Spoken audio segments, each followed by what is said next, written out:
This review is made possible by a generous Patreon donation from Josh G. If you'd like to see an album of your choice reviewed on the show, be sure to click on the Patreon link in the description.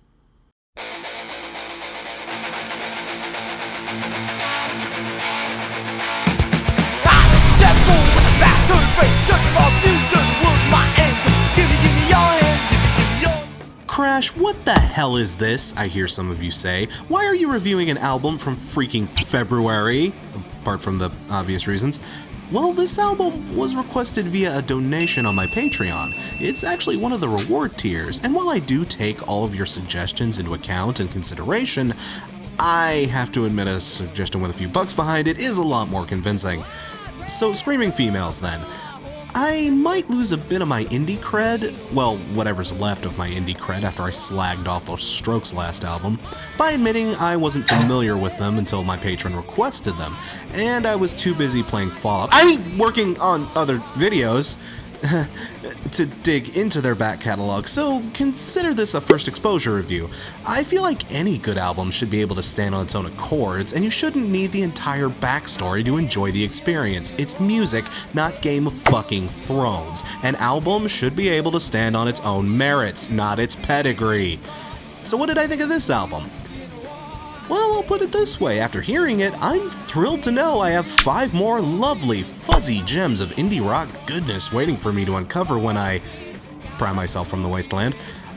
I mentioned the word fuzzy in the last sentence, but I really didn't emphasize it enough. That should be in all caps, because this album is fuzzier than The Trouble with Tribbles crossed with Trump's and Shatner's toupee collection combined. The guitars, bass, and even the vocals to a slight degree have a deep, fuzzy sound to them. It sounds like everybody's using little big muffs and they're all cranked to 11. The sound they create here is very reminiscent of that particular flavor of 90s alternative, specifically the stuff pre-1994. Pretty much any track from this album sounds like it could have been on the Clerks soundtrack, you know what I mean?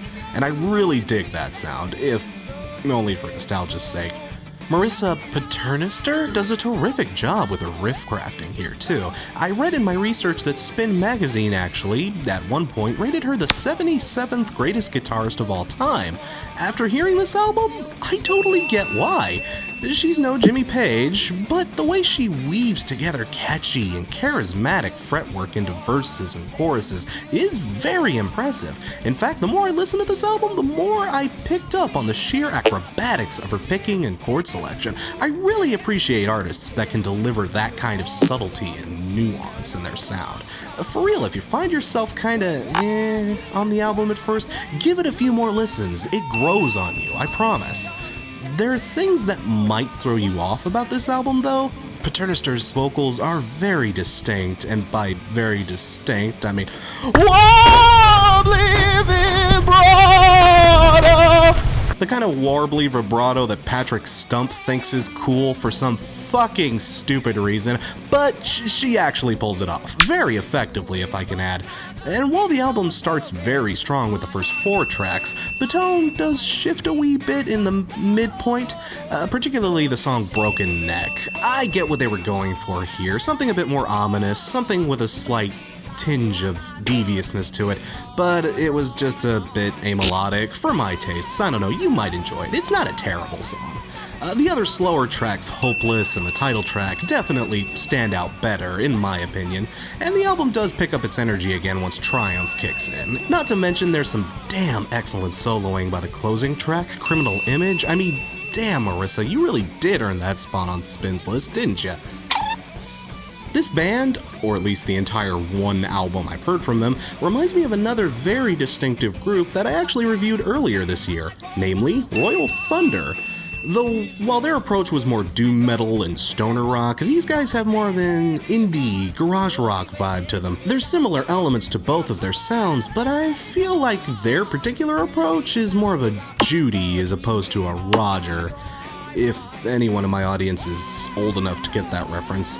This album, while not flawless, was still very impressive, especially for a first exposure. It's well-paced, it mixes up soundscapes without betraying general style, and each track has its own character and unique facets to it that make it enjoyable and easy to listen to, and even hum along to.